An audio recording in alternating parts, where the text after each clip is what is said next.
찬송가 258장입니다.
기도하겠습니다. 하나님 감사합니다. 오늘 하나님께서 복되고 복된 귀한 아침 허락하여 주시고 또 주 앞에 나와 예배로 나올 수 있도록 은혜도 하심을 감사합니다.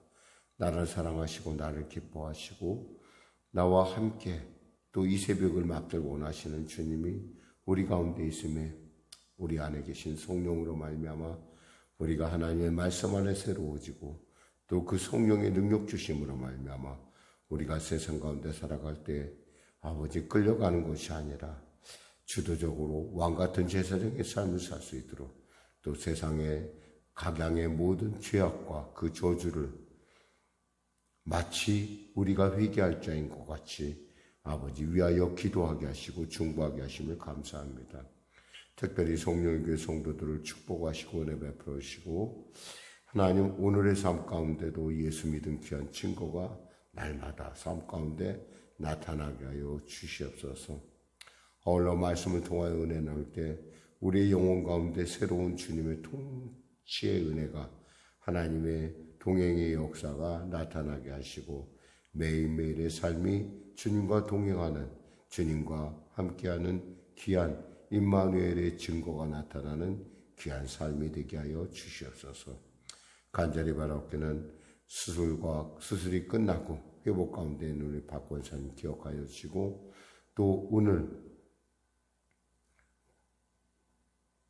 코로나 백신 접종을 앞에 놓고 간절히 기도하는 우리 권사님, 오랫동안 기도하며 나온 바 있사오니 아버지 백신이 잘 적응되게 하여 주시고, 또 항체가 순적하게 형성될 수 있도록 은혜 도하여 주시옵소서. 또 2차 접종을 앞두고 있는 우리 사랑하는 성도들, 아버지 하나님, 그 접종을 통해서 완벽하고 또 온전한, 그래도 불완전하지만 그래도 정말 이곳 가운데 자유스러움 누릴 수 있는 그러한 온전한 그 항체가 형성될 수 있도록 도와주시고 은혜 베풀어 주시옵소서. 이제 곧 우리 젊은이들 향한 화이자 백신, 또 군에 있는 자녀들 향한 화이자 백신이 투여된다고 하는데, 하나님 그들에게도 그 화이자 백신이 잘 적응되게 하시고 항체가 잘 형성되는, 그래야 모두가 다 이 코로나 시대 가운데 능히 승리할 수 있는 그러한 삶을 살게 하여 주시옵소서. 대통령을 비롯한 위정자들에게 위로부터의 지혜를 허락하여 주시고, 정직함과 투명함과 지혜로 이 어려운 시대를 잘 이겨나갈 수 있도록 도와주시옵소서. 특별히 당리당략과 사리사욕, 다가오는 선거를 대비하는 듯한 그러한 일시적인 아버지 그런 감동이 아니라 정말 리더로서 잘 스스로가 어떻게 하는 것이 바른지, 또 어떻게 하는 것이 지혜로운지, 어떻게 하는 것이 과연 과학적인지, 이 모든 것들을 고려하는 그러한 보건정책이 이루어지게 하여 주시옵소서. 하나님, 특별히 하나님 간절히 바랍기는 나라 민족을 불쌍히 여기시고 복음 통일 평화 통일케 하여 주시고, 특별히 하나님 여러 가지 많은 사회적 문제로 어려움 겪고 있습니다.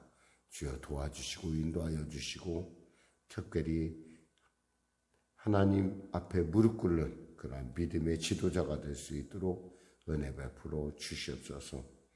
하나님 성령의 교회를 축복하여 주시고, 특별히 간절히 바라옵기는 사랑하는 우리 귀한 집사님의 가정을 기억하여 주시고, 하나님 우리 사랑하는 우리 아들 딸들 정말 건강하게 지켜 보호하여 주시옵소서. 특별히 어린이집과 초등학교, 또 혹여나 이 감염증으로 말미암아 어려움 당하지 않도록 불꽃 같은 눈길로 지켜주시고, 또 작정 가운데 나온 귀한 집사님의 그 기도 가운데 하나님 아름답게, 그리고 순적하게, 그리고 분명하게 응답하여 주시옵소서. 마비된 거 풀어지게 하여 주시옵소서. 어깨 통증으로 고통당하는 우리 권사님, 또 아직도 손이 정확하게 회복되지 않아서 계속 노력하는 우리 권사님들의 삶 가운데도 함께하여 주시고, 특별히 간절히 바라옵기는 아버지 그들의 삶 가운데, 그들의 자녀 가운데, 그들의 기도 가운데 하나님의 성령의 기름 부음이 넘치게 하여 주시옵소서.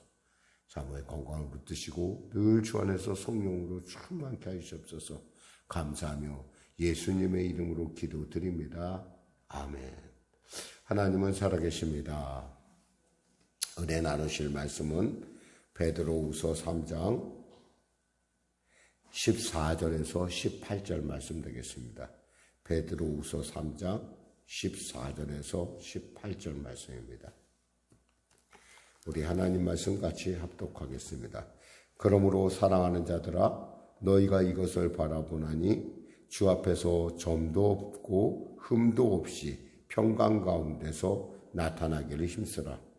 또 우리 주의 오래 참으심이 구원이 될 줄로 여기라.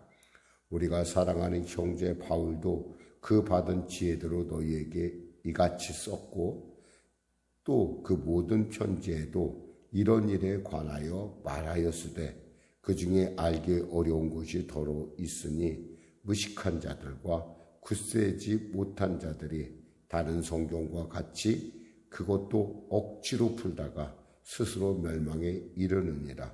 그러므로 사랑하는 자들아, 너희가 이것을 미리 알았은즉 무업한 자들의 미혹에 이끌려 너희가 굳센 데서 떨어질까 삼가라.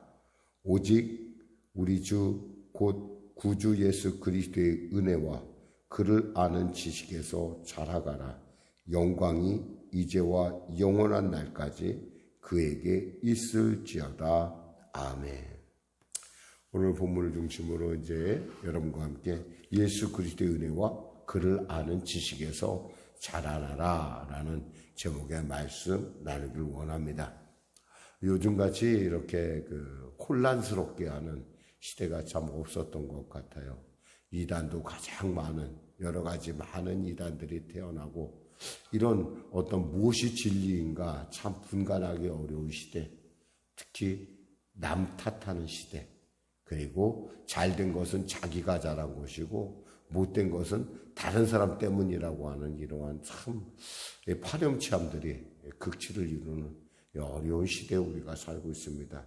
이럴 때 우리가 무엇보다 정말 기억해야 될 것은 정말 흠도 없이 점 없이 나타나기를 주 앞에 온전하게 서는 그 놀라운 그 사실들을 우리가 기억해야 할 것입니다.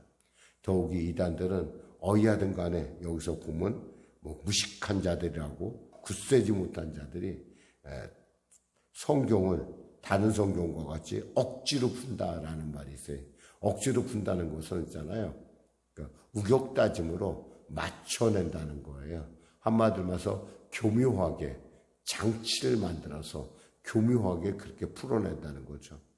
아마 저는 무엇보다도 이런 현상 중에 가장 두드러진 것이 어떤 이단들의 어떤 가르침에 있지 않을까 싶어요. 그들을 보면은 바르지 않죠. 특별히 바이블 코드라는 거 보면은 성경에 모든 나라의 모든 흥망성쇠가 들어있다. 또 그렇게 바이블 코드에 대해서 사람들이 언어 기호학적으로 그렇게 풀어가는 방법을 연구하다 보니까 또 보니까 흥부전인가 놀부전인가 저희 기억이 하도 오래된 기억이 안 나는데 그 흥부전인가 놀부전을 통해서도 한국 민족의 진루를 알 수 있다라는 어떤 그런 참 누구 말대로 이어령 비어령 글자 그대로 이어령 비어령이에요. 그냥 붙이는 대로 자기들이 편리한 대로 말을 만들어가고 아마 대표적인 것이 있다면 아마 그 신천지 쪽에서 얘기하는 비유풀이가 있을 것 같아요. 그래도 자기들 마음대로 왜냐하면 비유니까 내 마음대로 해석한다는 거죠. 사실 어떤 면에서 그것이 진리가 아닐 때는 사람들의 영혼을 도둑질하거나 멸망시킨 데 쓰이지 않다면 그리 제가 볼 때는 큰 문제가 되지 않을 수도 있어요. 왜냐하면 상상력이 풍부한 거니까. 근데 그 상상력을 자기가 갖고 있는 호구성을 마치 진짜같이 사람들에게 설득시키고 또 그것이 사람들의 이성에 맞게 이렇게 교묘하게 만들어지다 보니까 사람들이 진짜 그런가? 그런가? 야 여긴 좀 다른 것 같다. 이런 착각에 빠지게 하죠. 여러분 분명한 것은 착각은 착각이고 진리는 진리예요. 진리는 어제나 오나 영원히 동일하고요. 진리는 힘이 있고 진리는 능력이 있어요. 진리 앞에서만 모든 것들이 드러납니다. 그래서 성경을 우리는 진리라고 하고 성경을 우리는 캐논이라고 하고 성경을 우리는 이 시대에 나아갈 길이요 진리요 생명이라고 얘기합니다. 그와 같이 성경이 그렇게 분명하게 우리에게 가르쳐주지만 사람들이 그거에 대해서 헷갈린다는 거죠. 왜냐하면 이 시대가 또 그들의 말하는 것이 일견 맞는 것 같기도 하거든요. 근데 사실은 그렇게 쉽게 풀려질 것 같으면 성경은 우리가 신비의 책이라고 부르지는 않죠. 그리고 그렇게 몇 월 며칠 날 알 수 있을 것 같으면 하나님께서 예수님께서 그 날과 그 시를 모른다고 주님이 말씀 안 하실 리가 없다라는 거예요. 어디까지나 하나님께 맡겨놓은 하나님의 신비에 관한 책 어떤 그런 부분에 있어서 교묘하게 억지로 풀어서 사람들을 설득하는 그런 이단들이 그 당시에도 많이 있었다는 것입니다. 특별히 오늘 본문을 통해서 살펴보겠습니다. 그러므로 사랑하는 자들아 너희가 이것을 바라보나니 무엇을 바라봐요? 새 하늘과 새 땅을 바라보고, 즉 주님이 오실 날을 바라보고 있으니, 그러니 주 앞에 점도 없고 흠도 없이 평강 가운데서 나타나기를 힘쓰라 그랬어요. 점도 없고 흠도 없고, 우리가 하나님 앞에 섰을 때 우리가 정말 점도 없이 흠이 없이 나타나길 원하는 것, 이것이 바로 뭐예요? 사도 베드로의 정말 소원이에요. 어쩌면 이제 자기의 순교를 앞두고 이제 임박한 정말 혹독한 네로에 의한 핍박이 점점 다가오고 점증되는 그런 위협 속에서 그가 남길 수 있는 말은 뭐예요? 제발 흠도 없이 점도 없이 주님 앞에 나오는 우리 모두가 되었으면 좋겠습니다 라고 하는 고백일 거예요. 15절 볼까요? 또 우리 주의 오래 참으심이 구원이 될 줄로 여기라. 우리가 사랑하는 형제 바울도 그 받은 지혜대로 너희에게 이같이 썼고, 16절 그 모든 편지에 이런 일에 관하여 말하였을 때 그 중에 알기 어려운 것이 더러 있으니 무식한 자들과 굳세지 못한 자들이 다른 성경과 같이 그것도 억지로 풀다가 스스로 멸망에 이르렀느니라. 스스로 멸망에 이르렀어요. 하나님의 구원과 하나님의 참으심, 하나님의 구원, 하나님은 우리 모든 사람이 예수 안에서 구원받기를 원하기 때문에 참으십니다. 그러니까 지금도 이 땅이 변하지 않고 있다라는 얘기는 거꾸로 얘기하면 구원받아야 할 사람들이 이 땅에 있다라는 거예요. 그 하나님의 참으심이, 그 하나님의 인내가 결국 우리의 구원을 보장하고 있다라는 거예요. 그래서 우리 주의 오래 참으심이 구원이 된 줄로 여기라 라고 얘기한 거예요. 여기라. 그러니까 우리는 뭐예요? 그러니까 그럴수록 우리의 신앙에 대해서, 우리 신앙생활에 대해서 보다 점없이 흠없이 이끌어갈 수 있도록 우리가 이미 말씀을 나눴던 것처럼 경건함과 또 거룩한 행실과 경건함으로 하나님 앞에 설 때 우리가 떳떳하게 건강 가운데 서길 원한다는 것이죠. 17절 그러므로 사랑하는 자들아 너희가 이것을 미리 알았은즉 무업한 자들의 미혹에 이끌려 너희가 굳센 데서 떨어질까 삼가라 그랬어요. 우리가 구원을 받았다고 하는데 여기서 보니까 떨어질까 삼가라. 자칫하면 실수할 수 있다는 거예요. 자칫하면 우리가 하나님의 은혜에서 떨어질 수 있다는 거예요. 그러니까 이 사실을 너희가 알았으니까 그 무업한 자들, 무식하고 또 굳세지 못한 자들의 그런 교묘한 가르침과 그들의 괴계에 속지 말라라는 거예요. 쉽죠, 사실. 그들의 말을 따라가면 쉬워요. 척척척척 맞아요. 근데 맞는 것 같이 여겨지는 거죠. 어떻게 척척척척 성경에 맞아요? 어떻게 성경이 마치 이로 피면 절로 나오고 절로 피면 일로 나오고 참 애썼겠어요. 그걸 만드느라고. 사실 이런 것들을 보고 있으면 참 그들이 얼마나 교묘하고 얼마나 악한가. 심지어 이 악한 사람들한테 뺨을 맞아도 당연한 것으로 여기는 우리 참 미혹된 교인들을 볼 때 너무너무 마음이 아파요.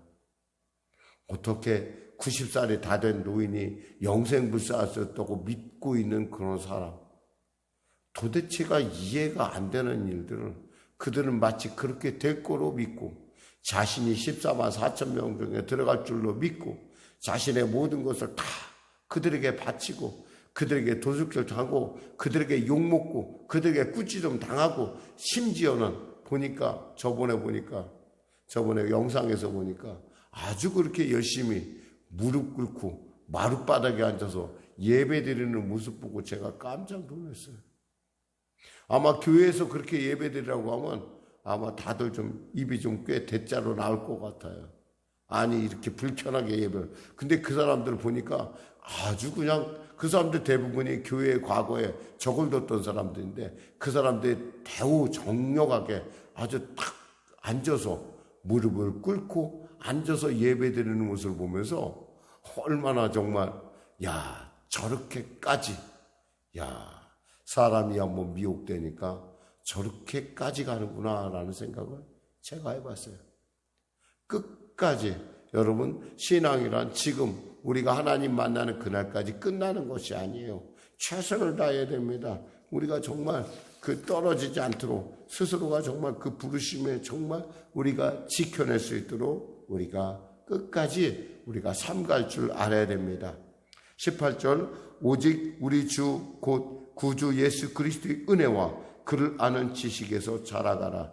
영광이 이제와 영원한 날까지 그에게 있을지어다 그랬어요.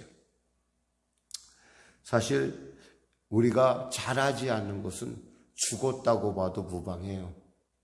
사실 신앙에 있어서 어느 순간인가 되면 정책이라는 게 있어요. 왜? 뭔가 좀 익숙해져 있거든요. 근데 그 익숙함이 우리로 하여금 그곳에 저절로 가만히 있게 만든다는 거예요. 여러분, 신앙은 정체가 없어야 돼요. 신앙은 계속 흘러가야 돼요. 흘러가는 물이 살아있듯이. 얼마나 유대인들이 이 생명에 대해서 갈망하실 줄 압니까? 유대인들은요, 그들이 몸을 정결하게 할 때 늘 언제나 그들이 찾았던 곳이 어디냐? 물이 솟아나는 샘 내지는 강가에 있었어요. 그만큼 흘러가는 곳, 살아있는 곳은 있잖아요. 계속 변하고 있다라는 거예요. 예수 믿는 것을 여러분 너무 쉽게 생각하지 마세요. 예수 믿는 것, 그래, 세상 사람들보다 좀 나은 것, 그거 아니에요. 예수 믿는 것은요, 세상 사람들 이상의 삶을 얘기해요. 그것은 차원이 높은 삶이에요. 그래서 그런즉 누구든지 그리스도 안에 있으면 새로운 피조물이라 이전 것은 지나갔으니 보라 새 것이 되었다는 그 새로운 차원의 삶이에요. 여러분의 과거는, 여러분의 지난 날들은 지금 이 순간 다 잃어버리세요. 왜냐하면 주님께서 기억하지 않는다 하신다고 했는데 굳이 여러분이 지난날 내가 이랬고 이런 얘기 할 필요가 없어요. 하나님이 말씀하지 않은 것 여러분은 그저 하나님이 나를 처음 만드실 때 내게 가졌던 꿈, 내게 가졌던 하나님의 비전, 그 하나님이 내게 무엇을 원하셨을까? 그 하나님의 은혜를 붙들고 나아가야 된다는 거예요. 이게 잘하는 거예요. 잘하는 거. 잘하지 않는다.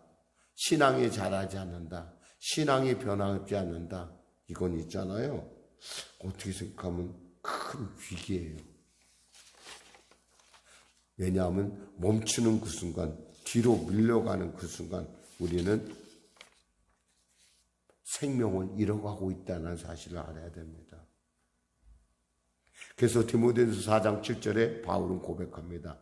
망령되고 허탄한 신화를 버리고 경건에 이를 수 있도록 내 자신을 연단하라 그랬어요. 영혼을 위해서, 우리의 변화를 위해서 우리는 자기 자신을 그 대가를 지불할 줄 알아야 된다는 거예요. 게을러서는 안 됩니다. 노력해야 됩니다. 최선을 다해서. 그래서 그런 말 있잖아요. 최선의 공격이 최고의 수비다라는 말 있잖아요. 그러니까 수비를 열심히 공격을 하다 보면 수비할 것. 그러니까 여러분, 저는 이렇게 생각했으면 좋겠어요. 여러분이 지난날의 과거나 어떤 지난날들의 어려움들에 여러분이 빠질 것이 아니라 어떻게 하면 하나님의 말씀대로 살 것인가에 대해서 여러분이 하나하나 집중해 나가서 그 말씀대로 살아가는 훈련을 하다 보면 죄에 빠질 틈이 없다라는 거죠.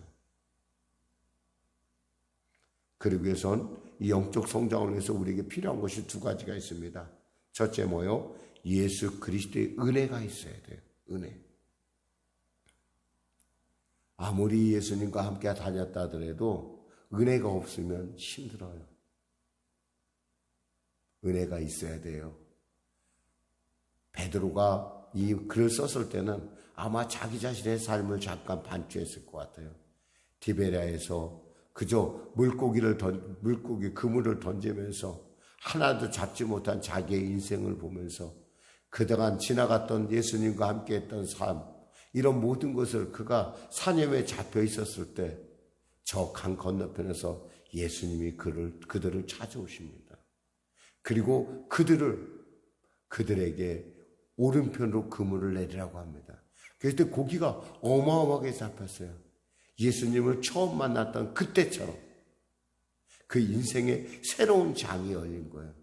그러자 그가 다시 주의 길로 들어섰다는 것을 아시기 바랍니다. 우리가 아무리 노력해도 이렇게 우리도 침체에 빠질 수도 있다라는 거예요. 베드로처럼. 아마 베드로는 그 생각을 했을 거예요. 그러니까 예수의 은혜가 있어야 돼라고 하는 거예요. 구주 예수 그리스도의 은혜, 그리고 또 그를 아는 지식에서, 또 뭐예요? 지식에서, 예수를 아는 지식에 더 자라나야 돼요. 말씀을 여러분이 일독하고 이독하고 삼독하고 또 이렇게 완독하고 말씀을 이렇게 나누지만 거기에 만족해서는 안 된다는 거예요. 자꾸 말씀을 묵상하고 또 묵상하면요, 그 말씀의 깊이라는 것이 얼마나 놀랍고 얼마나 위대한지. 사실 저도 이렇게 여러분과 이렇게 성경 말씀을 전하지만 정말 매 순간순간마다 이 말씀의 깊이에 그 넓이와 깊이와 넓이와 길이, 그 풍성함에 대해서 참 감당할 수 없는 기쁨이 있어요. 이것은 있잖아요, 단순히 머리로 안다는 기분이 아니에요. 하나님의 말씀을 체험하는 거예요. 하나님의 말씀이 내 안에서 성육신하는 거예요. 그래서 호세아서는 뭐라고 막 호세아 선지자는 이렇게 말했어요. 여호와를 알자, 힘써 알자. 느헤미야는 여호와를 아는 것이 우리의 힘이라고 했어요. 여호와를 아는 것이. 여러분, 하나님을 아는 것이 얼마나 중요한 거예요. 이거 안다는 게 머리로 공부해서 안다는 게 아니에요.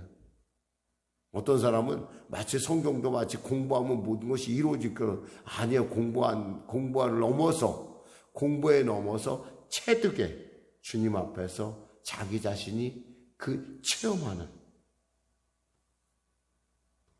그런 것, 이것이 바로 자라나는 거예요.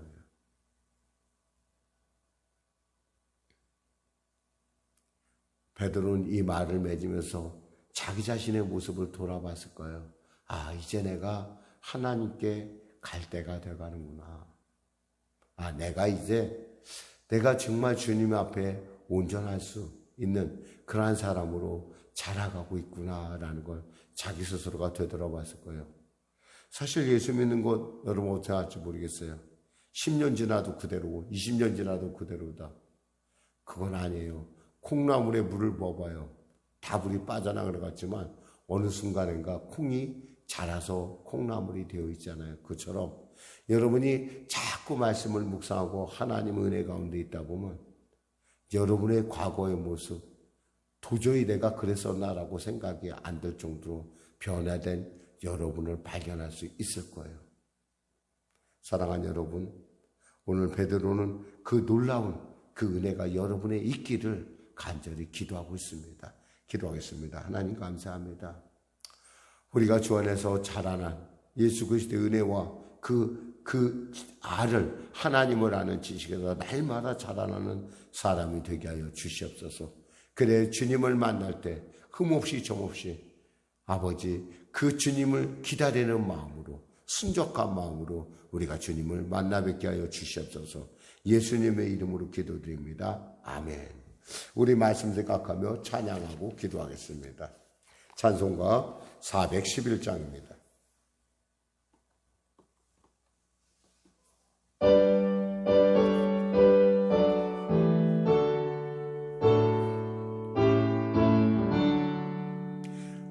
내 마음속에 참된 평화 있네. 주 예수가 주신 평화. 시험 닥쳐와도